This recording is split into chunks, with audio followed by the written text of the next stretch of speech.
esto es Última Edición. El día de hoy hablaremos sobre todo lo que debemos de saber acerca de las mentiras políticas. Soy Geraldine Ismodes y no se despeguen. A continuación, haré un análisis sobre el candidato Ollanta Humala y una de sus mentiras políticas. Humala y su mentira política sobre las promesas del gas barato. En campaña, ofreció gas barato para todos los peruanos desde julio del 2011. Luego de estar en el Estado, admitió que su gobierno no podía bajar el costo, tal como ofreció en campaña electoral, promesa que incluso reiteró cuando, según manifestó, fue debido a que el precio del balón de gas no se maneja por el gobierno. Dijo, el modelo económico que tenemos hace más de 30 años es un modelo en el cual el sector privado tiene una amplia ampliación. Un balón de gas que valga aproximadamente 12 soles, y no como ahora que vale 37, 42 soles. Por esa participación, el Estado no puede obligar a una empresa a bajar el precio. Pero esa dificultad no habló cuando él estaba en campaña, ni mucho menos de que el gobierno en realidad buscaría abaratar el costo a través de un subsidio. Un cambio importante en la búsqueda de mejorar la economía familiar y abastecer un mercado que estaba encarecido debido a los altos precios del GLP, del balón de gas, y que hacía que mucha gente, muchas familias pobres tuvieran que recurrir a una energía más barata como era la leña. Precisamente, él en ese entonces, cuando estaba en su gobierno, había creado el Fondo de Inclusión Social Energético, FISE, que otorgaba solo a los pobladores de bajos recursos un subsidio del Estado equivalente a 16 soles para la compra de su balón de gas. Así lo manifestó. Se entendía entonces que se refería al balón de gas licuado de petróleo, ese que se compra mes a mes para las cocinas o lavadoras, o que pasó de costar de 30 a 40 soles en los últimos años.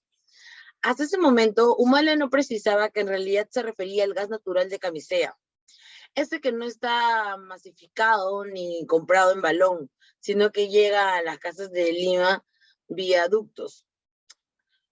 La precisión llegó días después desde que Quillabamba, en Cusco, donde él entonces, el candidato, prometió que llegaría al gobierno el gas de lotes de 88 y 56 de camisea, o sea, gas natural, serían destinados al consumo interno y de esa manera el balón de gas costaría menos. El pueblo cusqueño, que merecía en realidad respeto como todos los pobladores, decían que no es posible que el balón de gas cueste más que lo que costaba en Lima.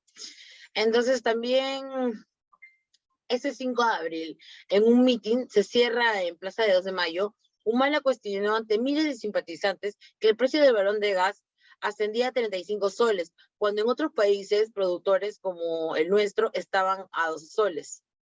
Entonces, ahí vemos una de las mentiras políticas que se reflejan. Dentro de ello, también podemos observar de que no solamente lo hacen en campaña, sino que también mientras su gobierno buscan el fin de como sea llegar al poder, prometiendo quizás cosas que a las finales no puedan llegar a cumplirlo.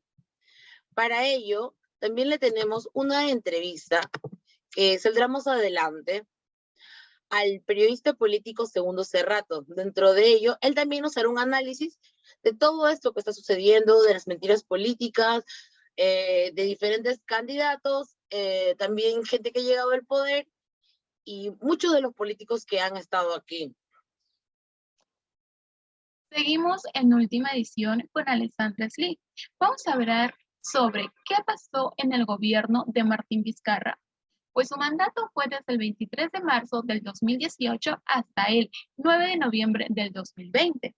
Recordemos que el escándalo de su mentira es sobre la adquisición de las vacunas y el caso Vacunagate, que empezó en la segunda ola pandémica del coronavirus.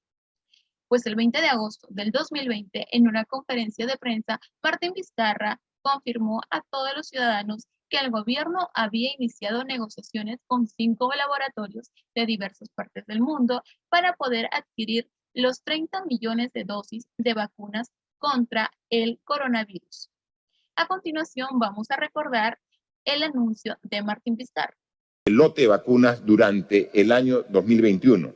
si vemos más o menos las cantidades que se han estimado en estas conversaciones que ya tenemos bien avanzadas con cada uno de estos laboratorios, tenemos una cantidad de más de 30 millones de vacunas en proceso de adquisición.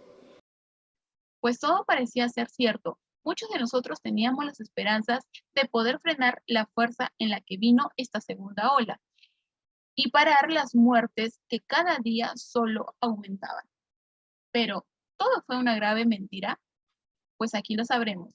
En el mes de diciembre del 2020, el entonces presidente Sagasti desmintió al exmandatario afirmando que lo único que se recibió del gobierno anterior fueron 2 preacuerdos firmados por Pfizer y COVAX, pero el cinismo de Martín Vizcarra siguió el 29 de diciembre del 2020, pues afirmó que durante su gestión como presidente sí se trabajó para la adquisición de la vacuna contra el coronavirus.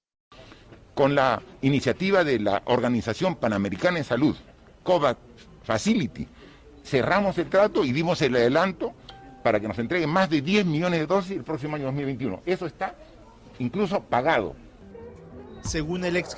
Sin embargo, se logró investigar que ese preacuerdo que tuvo con Pfizer, que supuestamente el MINSA firmó el 17 de septiembre del 2020, obtenía una serie de condiciones vinculantes para la compra de casi 10 millones de vacunas y requería que sea un acuerdo definitivo y un adelanto de pago de aproximadamente 19 millones antes de ese mes, pero ni lo uno ni lo otro, porque ni siquiera se hizo el desembolso pese a que ya estaban las partidas aprobadas.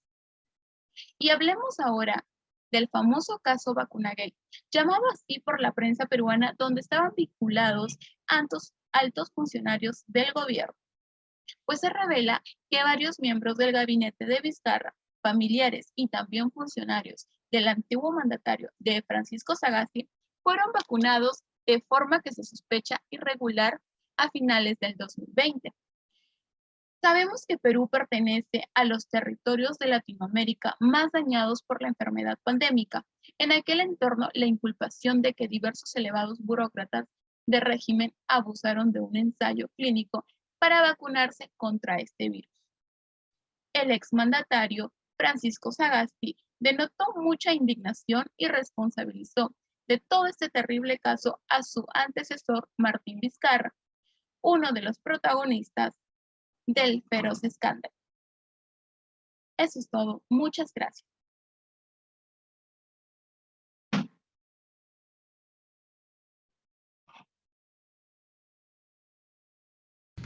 Usted, como profesional médico y ciudadano peruano, ¿qué opina sobre el caso que se vivió en el gobierno de Martín Vizcarra sobre el caso Vacunagate?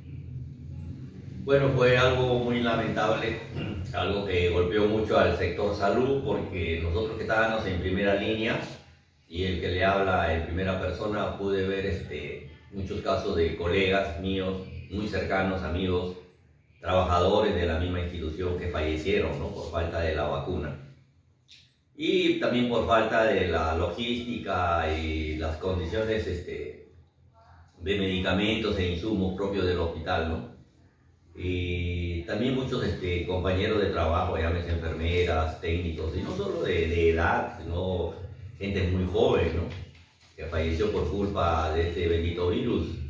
Y al enterarnos de cómo algunas personas se habían aprovechado, como en este caso, por ejemplo, una institución de tanto prestigio como la Cayetano, con sus investigadores que nosotros los admirábamos mucho desde el punto de vista académico, científico y de investigación, se habían aprovechado de esta coyuntura, ¿no?, de tener cargos para sacar beneficio propio, no solo para ellos, sino también inclusive para familiares, inclusive, ¿no? Y la verdad que nos golpeó mucho, se desmoralizó mucho el personal, pero como el personal de salud siempre está preparado, creo que supo afrontar las cosas que se presentaron en ese momento y poder salir adelante. Buenos días, soy Judy Farías y bienvenidos a Última Edición. Hoy vamos a recordar algunas mentiras del expresidente Alejandro Toledo. La corrupción carcome las fibras más íntimas de nuestras instituciones. Motivó al ciudadano narrando su historia y el esfuerzo que realizó para salir de la pobreza y ser becado para estudiar en Estados Unidos. Estamos hablando de Alejandro Toledo, pues su historia le permitió ganar popularidad en tiempo de campaña que lo llevaría a ser el presidente de la República. ¿Usted cree que la historia de Toledo y el populismo en su campaña fue lo que más cautivó a los ciudadanos? En cambio, Toledo sí, ¿no? Tuvo esa habilidad de cómo salir de ese embrollo y vendió su imagen, la imagen del pobre, del hombre que había surgido de la nada y que llegó a Stanford y que supuestamente era profesor de Stanford, ¿no? Y ¿no? que conocía, como él dijo, Mark Zuckerberg y, ¿no? todos los personajes ¿no? de la economía mundial. Terminar con la corrupción era una de sus metas dentro de su candidatura. Sin embargo, la corrupción lo sumergió en la laguna del engaño, evitando decir la verdad. Declaraba versiones diferentes y mentiras que eran imposibles de esconderlas. Un ejemplo de ello fue en el año 2013, donde se hicieron públicas las compras millonarias de su suegra debido a una adquisición de 2 inmuebles. ¿Cómo se compra eso? Pregúntele a mi suegra.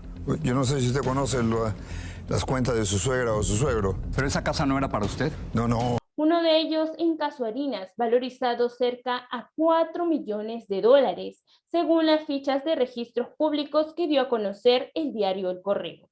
Asimismo, el periodista Beto Ortiz también descubrió la compra de una oficina en la Torre Omega, en Surco, valorizada en $882,000.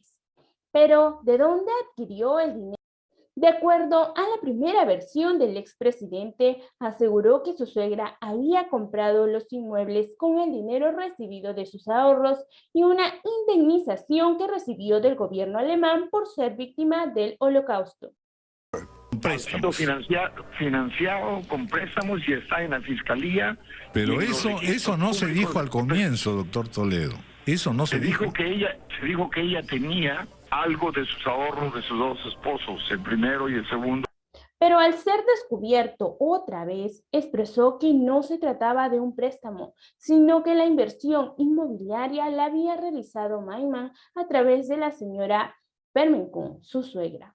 Sin embargo, según un reportaje realizado por Panorama, se descubre la existencia de Ecoteva en Costa Rica, en donde la presidenta de esta sociedad era la suegra del expresidente Alejandro Toledo. En la playa. No te permito.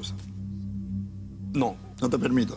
Tengo acá la ficha migratoria Costa Rica y usted estuvo del 18 al 21 de enero del año 2012. Está bien. Y Ecoteva se constituye el 23. Pero de allí no ¿Es una coincidencia? Sí.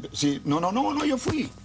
Pero no infieras que Alejandro Toledo tuvo algo que ver con la formación de Ecoteva. Eso tiene que ver Maiman con la señora Fernandez. Y finalmente se demuestra que el dinero que utilizaban para la compra de los 2 inmuebles provenía de esta sociedad llamada Ecoteva. Pues según información expuesta por TV Perú Noticias, el exmandatario habría realizado viajes a Costa Rica en fecha cercana a su creación.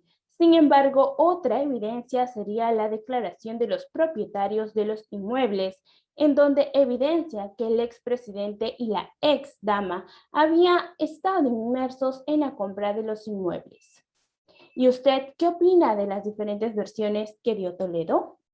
A continuación seguirá mi compañera Ismodes para entrevistar al periodista político para saber más información de este tema. Muchas gracias. Esta es última edición. El día de hoy hablaremos sobre todo lo que debemos saber sobre las mentiras políticas.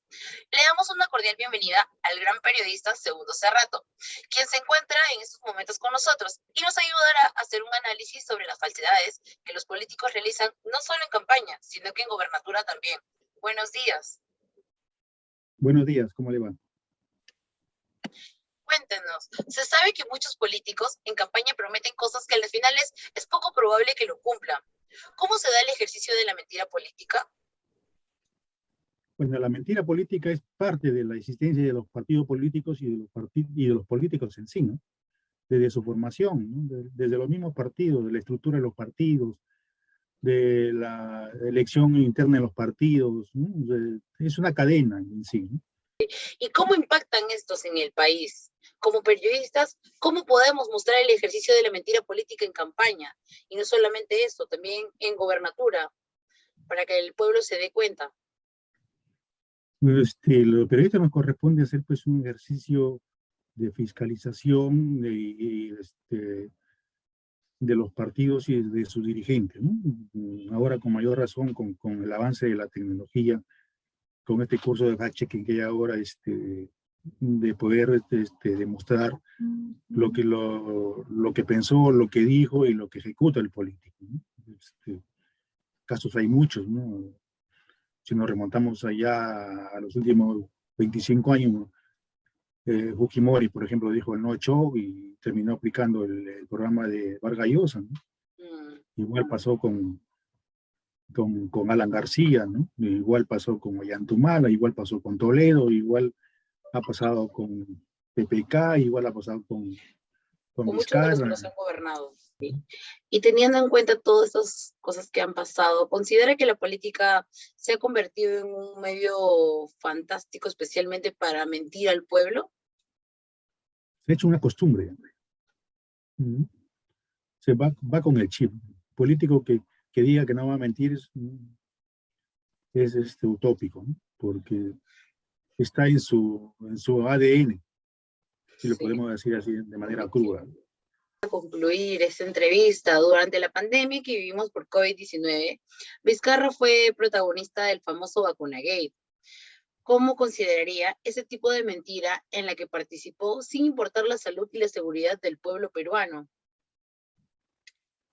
Bueno, ahí se le ha hecho pues, una serie de calificativos al señor Vizcarra por lo que hizo, ¿no?